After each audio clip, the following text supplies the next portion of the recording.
Minus 3 weeks to the opener. Talking Michigan football. We've got Isaiah Hull on the line, a hosted Locked On Wolverines, and of course, Wolverines Wire as well. Isaiah, how you doing today? Doing excellent, man. Lord's blessed me. I'm excited that football's coming back. As far as Michigan's concerned, not to jump the gun, just need to see it, man. At this point, like, let's stop talking about it and let's see it. You know, that's kind of Absolutely.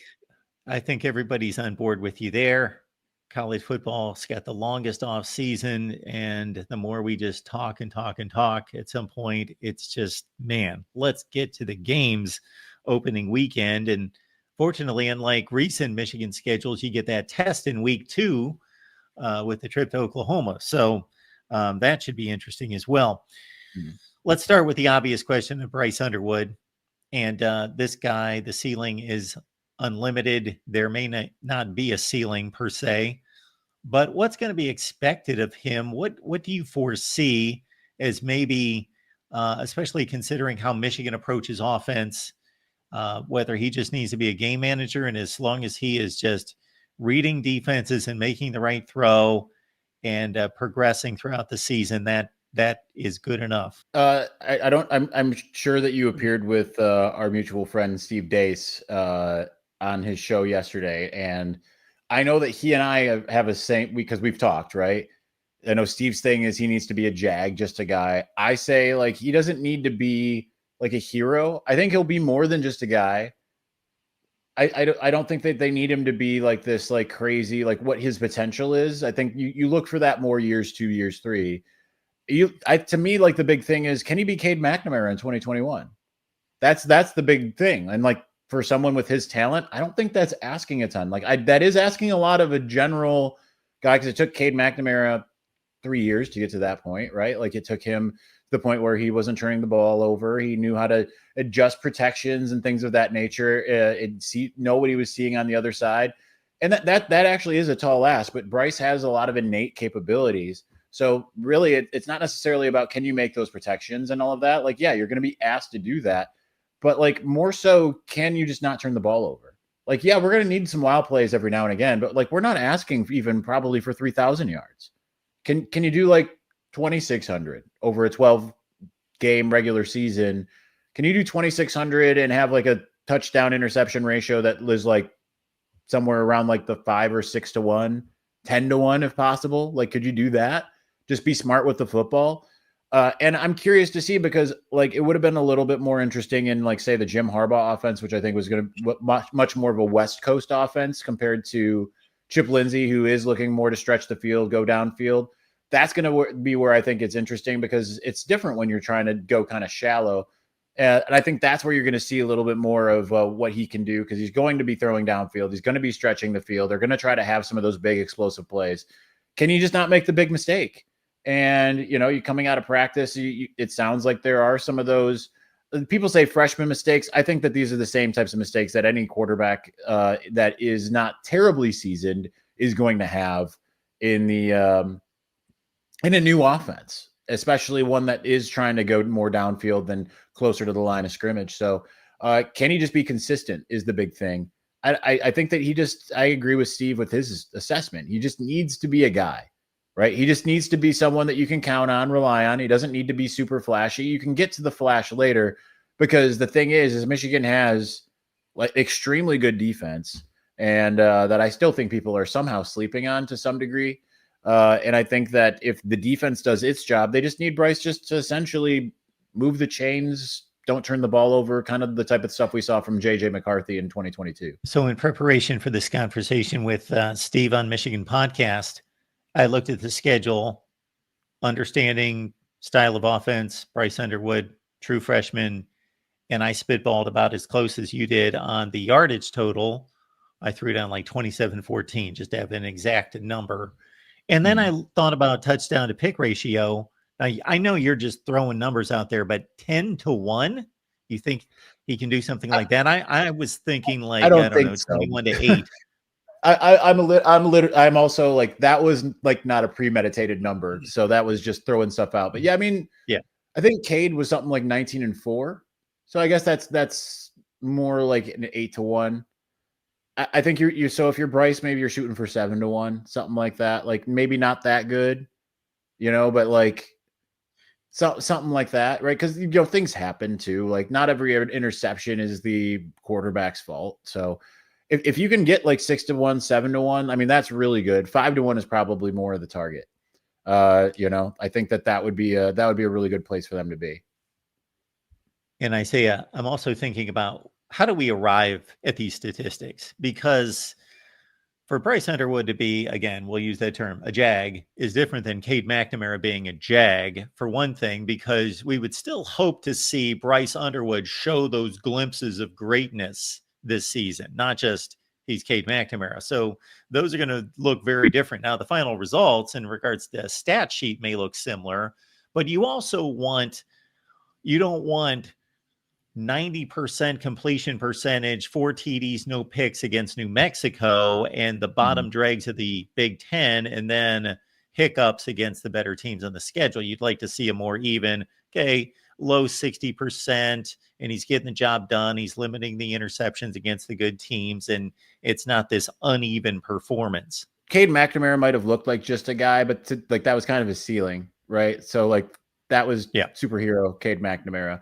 So I think like when I say Cade McNamara, like let's just say 2021 Michigan offense, right? Because you had JJ coming in and making some of those types of plays that you hope to see Bryce make. Like Cade made a few, JJ made more even as a true freshman, right? Like he came in week 1, had that scramble, cross body, cross field throw, hitting a streaking Dalen Baldwin down the sideline. Hit Dalen Baldwin with another down the sideline in the breadbasket throw against Wisconsin in week 5. Had the big touchdown against actually it was kind of more of the block that he had, but like he had a couple really big plays in the Big Ten championship game, had some nice plays there too. I think when you combine the two quarterbacks that they, what they had in 2021, that's what you're hoping he can be, because he does have that higher ability like JJ McCarthy.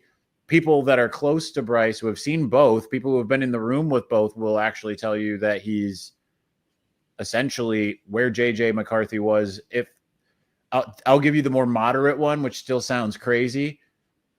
I had one person tell me that he's where JJ was in 2022, his sophomore year. So if that's the case, then like, yeah, you can expect some ability to make some of those bigger plays and everything. But you mostly just want to kind of keep it like, Michigan's not the idea, as much as they say we want to be explosive, we can throw it 40 times a game, all that kind of stuff. Like they're generally very conservative. Will Chip Lindsey be that? I don't know, right? Because he's kind of had places where he's been very aggressive and places where he's been very conservative. He started off in the air raid and eventually settled into what you saw the last couple of years at North Carolina.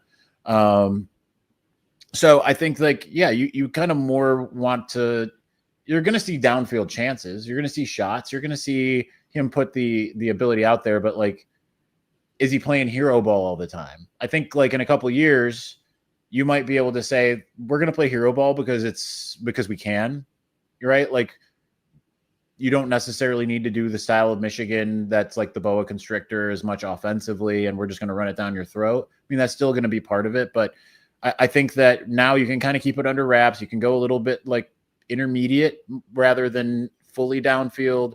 Just try to limit the mistakes, try to just move the chains, get them into a rhythm. And yeah, especially because you do have like a front loaded schedule. You've got that Oklahoma and the Nebraska game and USC in the first half of the schedule, all on the road. So with that, yeah, you kind of want to just limit the ability to for him to make mistakes, but get him some confidence as well. And even with those tougher teams, I say tougher teams, we don't know what they're going to be. Oklahoma was 6-7 last year. The other two were 7-6 that I just mentioned. So like we kind of look at the schedule and say you kind of go off of name recognition, and you're like, Oklahoma, man, that's gonna be a battle. Maybe. I don't know. I don't like, they got John Mateer, they got his coordinator. That duo did not look good against Power 4 competition last year. Is it going to be a heck of a lot better? Maybe. Right? Is Oklahoma really a ranked team? Maybe. Is Michigan a ranked team? Maybe. I guess like at this stage, you kind of like, you don't know, but I feel more confident about what Bryce has in his arsenal and more confident in what Michigan has as a holistic team, because we've seen it with these guys already in, if nothing else, the ReliaQuest Bowl last year. And Isaiah, since you touched on the coordinator situation, there has to be so much more confidence in a Chip Lindsey run offense for Bryce Underwood, and that he's stepping in against a true pro that's proven in several locations versus what you had last year with Kirk Campbell. Absolutely. It's kind of funny. You think to like what Michigan's had from Jim Harbaugh forward, the probably the most experienced offensive coordinator that Jim Harbaugh had was Pep Hamilton, who wasn't exactly setting the world on fire whenever he was the OC at any place, right? Because it's just more of a pretty conservative West Coast offense that he's run, usually under Jim Harbaugh. But no one was looking at Pep Hamilton and being like, man, this guy just slings it around. The offense is crazy explosive. It was consistent, but it wasn't explosive. Otherwise, like, and I'm going all the way back to 2015, it's like Jed Fish had at least had a couple years in the NFL. Weirdly, like not like a lot of stops being an OC, but was the OC of the Jaguars for a couple years. But Tim Drevno hadn't been an offensive coordinator before that. He was an offensive line coach, and those two kind of worked together. And then eventually, Fish is gone. They bring in Pep, and Pep ends up sharing that duty with Drevno for a year.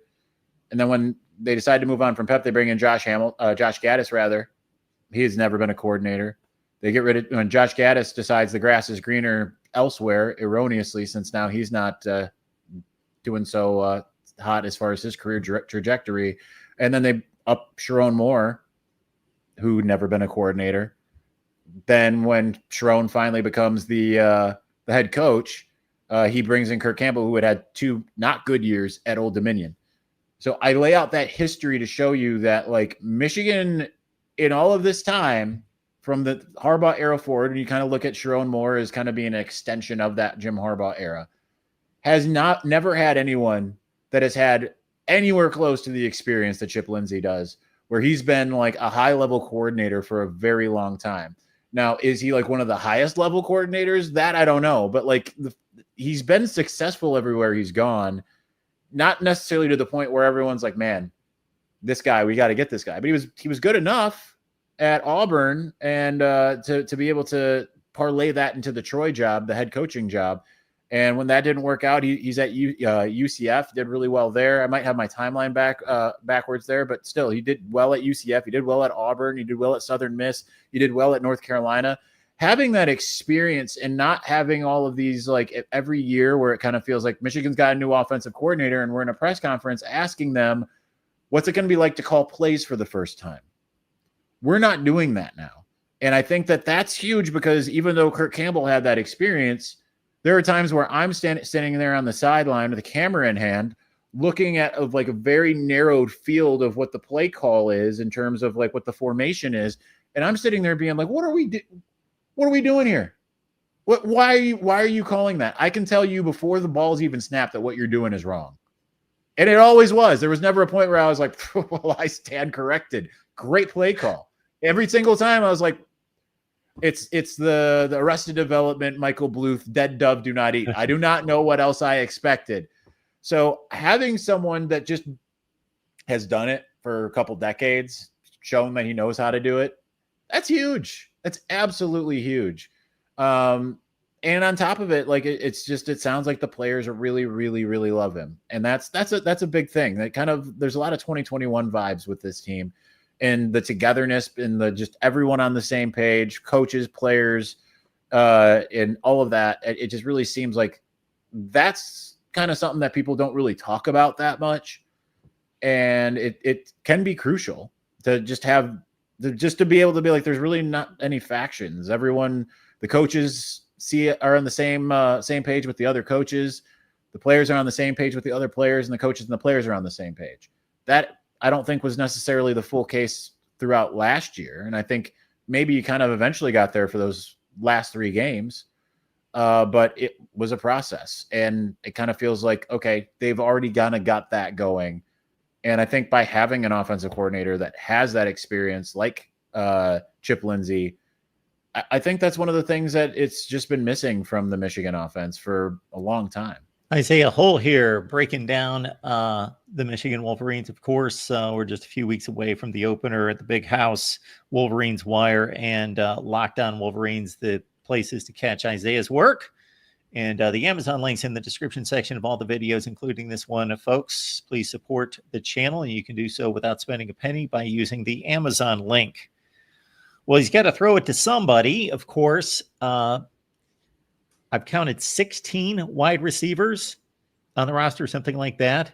And I went through the recruiting rankings recently because I thought, okay, if the approach is just we're going to throw waves of wide receivers after Donovan McCulley and after a few guys that have proven a little bit at this level, like Frederick Moore, we're going to throw waves of wide receivers out there and see who proves it in August camp.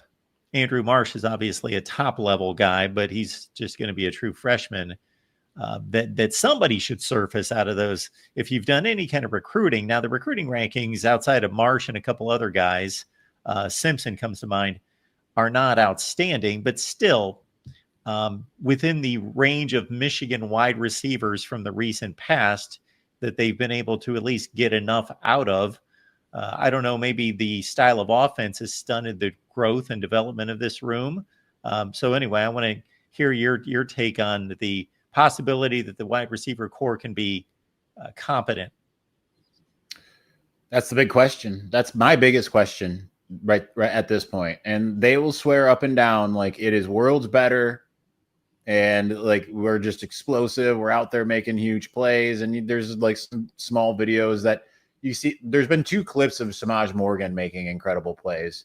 And Samaj had told me earlier in the offseason, he's like, I fully just castigated Kirk Campbell and was like, I ain't no bubble screen guy. And that's all he had me out there doing, running bubble screens. But I don't know. Like they love Donovan McCulley. They feel like he's like the second coming of David Terrell. And that's like who he kind of has been patterning his game off of since he arrived at Michigan. But I don't, outside of him, like you mentioned, Anthony Simpson, he hasn't been mentioned a lot, but he's the most prolific receiver in terms of like actual accomplishments on the roster. A lot of people look at him and just kind of shrug because they're like UMass receiver. How good can he be? But I mean, he started at Arizona and under Jed Fish, a guy that knows a little something about offense. We've seen that before. But outside of that, it's just a big YOLO, right? We'll see. They talk about, Fred Moore and Samaj. I mean, I want to see it. We've seen a little bit more from Samaj than Fred. Like Fred really kind of only had the one good game. And it wasn't like it was like 1 touchdown, 3 catches, 39 yards. That's somewhere around there against Alabama. I mean, great competition to do that against. But outside of that, not a lot. Samaj has kind of shown that he can do it in some bigger moments. He, had the punt return against Iowa in the Big Ten championship game in 2023 and had the catch against Texas when Michigan was down by 1 million in the second half that he went out and got it. And then otherwise it's like you're looking at a converted quarterback outside of McCulley and Kendrick Bell, but it is his second year. Can Kendrick Bell be that guy? He's another big, tall target. And I don't, I'll never count out someone from Ronnie Bell's family after seeing what Ronnie Bell could do. Then you're just like, okay, Channing Goodwin, they call him Mr. Reliable, but he had 3 catches out of 14 targets in the spring game. There's just really kind of the freshman in some ways. Like Jamar Browder, it obviously has been the talk of spring ball. Had 2 drops in the spring game. Andrew Marsh being the higher ranked guy. It's kind of hard to really figure out like who's really going to be those guys. That's where I have the biggest question marks. So the funny thing is don't tell Michigan fans that on the message boards because it seems like every week they're like, oh, this other national person said they're questioning the wide receivers. It's like, oh, I'm questioning the wide receivers. You consider me an ally. I am also questioning it because we haven't seen it. And as much as they've told us like, this is night and day, this is different. I swear we were hearing the same thing. I haven't gone back and found the articles, but I do remember Greg McElroy on his podcast last year saying like, what if the Michigan offense is more explosive? Because I do remember that being the narrative. I don't think I wrote it. Maybe I did, and I just can't find it because it sounded ludicrous that was the talking point. Like, we might actually be better now that we lost J.J. McCarthy, Roman Wilson, Cornelius Johnson, Blake Corum. Really? You think you might be better? I don't know. So when they're talking now about that fact that they feel like, no, we are better, and we are deeper, well, I want to see it, because when it's like your depth is all guys who we just really haven't seen do it at all. It's a little different. Like when I talk about like the depth on the defensive line, for instance, like we've seen Rayshon Benny, Trey Pierce, Ikawana, Enoetta, and at other schools, we've seen Damon Payne and Trey Williams. And we know that trajectory. But when it comes to the wide receivers, like, oh, we've got so much depth. And it's like, okay, well, Samaj had like 150 yards last year. Fred Moore had about the same. And then you're talking about Channing Goodwin, Amarian Stewart, and a bunch of guys that didn't have either any catches or they had under 100 yards. So it's kind of hard to say. So, yeah, that was a long answer, but that's the biggest question mark for me about this team, because, yeah, Bryce has got to have to throw it to someone too. Quarterbacks can create, but if you can't catch the ball, then what does it matter? Please like and subscribe here at the Voice of College Football. Check out Isaiah's work, of course, on Wolverines Wire and Locked on Wolverines Daily right there. Evan Link at left tackle. Does he have to come through, or do they have other options? They really like true freshman Andrew Babalola. He's a 5-star. He's been pushing there. I feel like it's still going to be Evan Link. That's more of his natural position. He didn't do well at right tackle for most of the year last year, but the last game against Ohio State and then against Alabama, he switched for the Alabama game over to left and looked way more natural. They're not really saying a lot in terms of who's, they'll say like, oh, they're doing a really good job and they're kind of fending off. I feel like it's more than that for Evan Link. I think he's kind of won that. But if not him, yeah, another true freshman. And I think it's one of those things where he looks really good in camp, but you just saw with Link last year, Link looked great in camp, but then was kind of on skates for a while getting into actual games because the lights are a little bit brighter. When I look at what they've got, they've really essentially got 3 returning starters, Link moving from one side to the other. Same thing with Giovanni El-Hadi, Crippen still at center. Right tackle is going to be Andrew Sprague, who started in that Alabama game. And then really the big question for the offensive line is that right guard spot where there's 4 guys competing. I don't know that there is a for sure leader there. Haven't heard anything that's indicated that battle is dwindling yet. That's to me the biggest spot. I think the good news for Michigan from the offensive line perspective is bringing in Juan Castillo, bringing him back. He's, decades long NFL offensive line coach at some really good places too. And having the fact that you can have those assistants coach directly now, I mean, that makes such a massive difference, right? Especially since Grant Newsome's just still getting his feet wet in the coaching ranks. And I don't think that they had I don't think this is news to anyone. They didn't have a great year last year on the offensive line. So to bring in an NFL veteran type of guy like that can work through this, and the fact that they're really focused on trying to look more like they did a couple years ago, especially important to Sharon Moore since he was the one coaching that position. He doesn't want to see that one, go by the wayside. It'll be really interesting to see. But yeah, just to include more names in there. I think I'll add Blake Frazier into that mix too. He's a second-year guy who has the look, but just he was injured from he came early enrollee last year, injured right out the gates, no spring ball, all season long wearing street clothes. He's healthy now. Everything that I've heard is that he's in that mix as well, and that he's looked really good. So it'll be interesting to see. Less I think Link will be out there, but injuries happen. So who are those other guys that would come in? I think it would go Babalola and then Frazier right now, but still some time. Who are the players either side of the football that have shown glimpses or based on scouting reports, high school resumes, cred there that could be a breakout player? The first name is, it won't be a massive surprise to Michigan fans who have followed along at this point, but maybe nationally people don't recognize TJ Metcalf, the safety transfer from Arkansas. I was talking to I'll just leave it at, I was at a camp talking to someone on the coaching staff, and I just asked him, I said, like, who on that side of the ball is going to be a guy that like we should look out for? And they were like, that's him, TJ Metcalf, like unbelievable player, really, really good. And then like you kind of saw it in the spring game.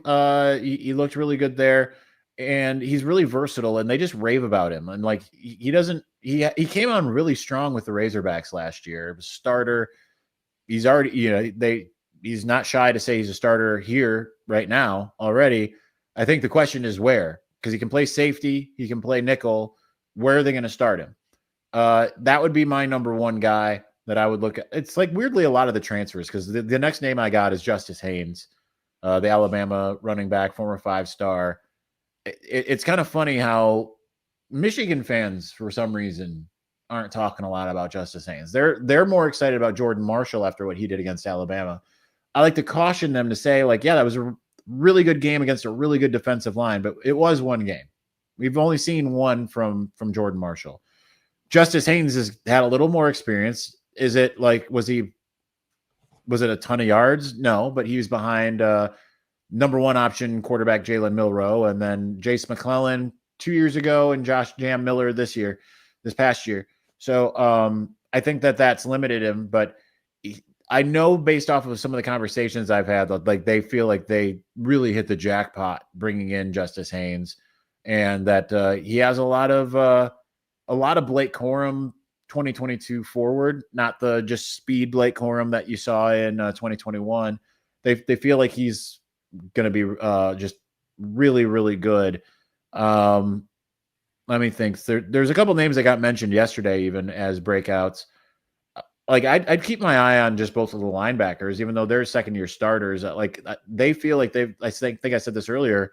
They feel like they've got the best front seven in the country, and it really kind of is that linebacker core with Jayshon Barham and Ernest Hausman that they feel really good about. But continuing through some of the names, Jaden Mangum, the former Michigan State safety who transferred over last year but was injured all year. They're loving what they're seeing from him right now. Josiah Edmond, the cornerback, he's in his second year. He'll be a rotational guy. He's supposedly had a couple pick sixes in camp so far. And notice a lot of these are defensive names. That's offensively, I feel like they're getting better, but like most of them, like it's defense, man. This is a loaded defense. And with some really good coordinators and coaches, right? So it's kind of funny when you see Wink not on the top 10 list when he had a top 10 defense last year. That's a loaded group offensively, man. Haynes, YOLO after that. I don't know. Yeah, it seems like they hit the recipe on defense after that 2020 season going into 21. And then they did the smart thing by staying in the family in regards to coordinator acquisitions and moving chess pieces around on the coaching staff. And they just built this model and this structure that seems to be reminiscent of Georgia a few years ago, Alabama forever again under Nick Saban, where now it's just, we know what we're doing. We know what we are and what the structure is here. And now we just teach the same things and bring up really good recruits that we believe in their heart and their ability to be taught. And here we go. Yeah, and I think it was a little bit different because you would think it would be, you think it would go the other way compared to how it did. Like the best of the three coordinators that they had in that time frame was Jesse Minter, who was like the last choice essentially, right? Because they went Mike McDonald first, and obviously he's the head coach of the Seattle Seahawks now. He kind of got it just implemented, but then when he was off to become the defensive coordinator of the Ravens, because the Ravens decided to fire Wink Martindale, bring in his heir apparent, keep the same thing going, but younger blood, Then, they went to the second choice in Jesse Minter, and then Minter's off to the NFL. And then they're like, well, let's go get the guy that started this whole thing. And I think weirdly, like last year, it was a little bit of a learning experience, not just for the players, because you'd think like, yeah, it's the same idea, the same concept. You'd think it would just be plug and play, and it just kind of wasn't. And I think Wink like kind of did some things kind of formationally that I thought were interesting, but maybe not the greatest thing for the college game. Right. And then once he's kind of started getting away from some of those exotics, then they kind of figured it out. But yes, from a systems standpoint, it's a difficult system. And I know a lot of people used to think Don Brown had a difficult system, but you talk to the players and they'd be like, no, this is easy. And it turned out it was like actually like stupidly simple. Whereas Winks is very complicated. And that's where you see like Jay Sean Barham really struggled early on in the season last year because he's so freakishly athletic, but he has to have some semblance of control within the confines of the defense. And then by the end of the year, it was like, okay, he's figured this out. And now he's looking pretty good. And that's, I think, that it takes a little while for these guys to learn it, understand it, and get to a point. Because I think you also have to, because he's running an NFL defense. I mean, it's the same thing as like Minter and McDonald, but you had a guy that's been running an NFL defense with NFL guys for a couple decades. A little bit different when you're suddenly dealing with guys who are inexperienced or, have experience, but maybe not the experience that you think that you can work with and then be in that position. So I just think anyone counting out the Michigan defense or not putting Wink on like their top 10 list or thinking Michigan's defense is going to take a step back just because Mason Graham and Kenneth Grant are gone, I think they're deluding themselves. Now, maybe I'm deluding myself. That's a possibility. But I know that they believe that this defense might be better than it was last year, despite losing that talent. Saw a graphic just the other day, one of 4 defenses in the country that has limited opponents to under 20 points per game 4 consecutive seasons at least. Isaiah Hole, of course, Wolverines Wire, and the host on Locked On Wolverines. Isaiah, it's always good to see you. Appreciate you coming on.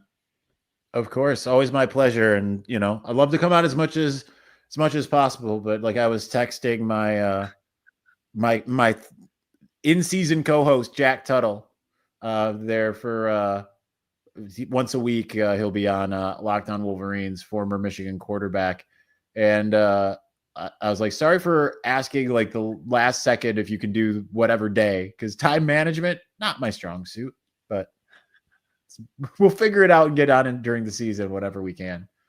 Yeah, I don't think your viewers mind. So doesn't seem like it. Of course, my pleasure.